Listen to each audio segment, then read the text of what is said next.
Hey there, gang. This is a project for the shop. It's a much needed project. It's for my chop saw. So I just need a cabinet to hold the chop saw. It's just been sitting on my red rolling cabinet for forever.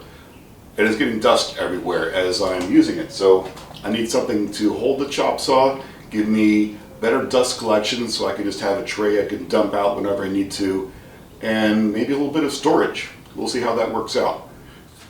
Okay, so here's the quick rundown on the cabinet. Simple 3/4 inch ply, or what is it, 30 seconds. It's metric, so that's what's available.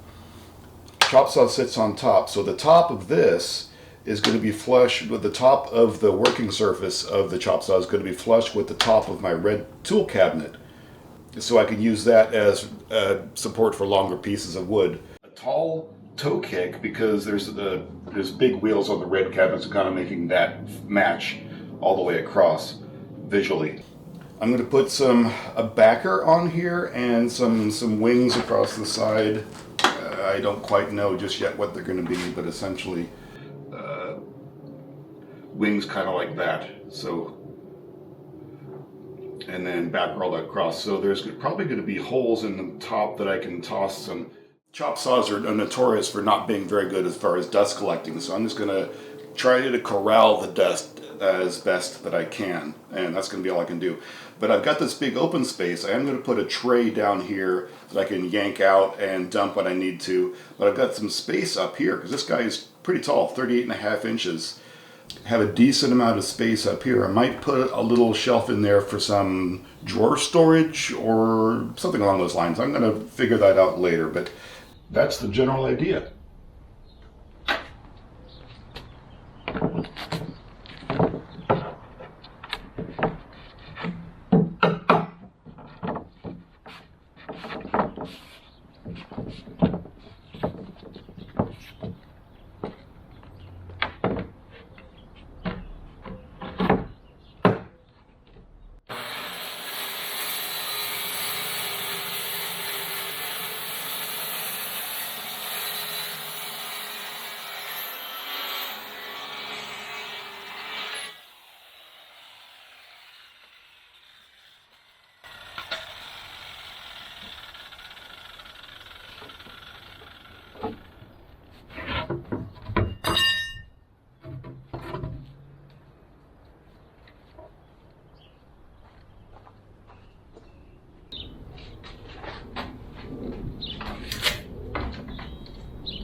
And I think that's where we're going to leave this video. So you can see in the back the cabinet's already in place. I did a bit of rearranging. Red cabinet is now on the left, and I decided to make a countertop for both the metal cabinets. So that's going to be the next video. So stay tuned. We'll tackle that next time. Thank you so much.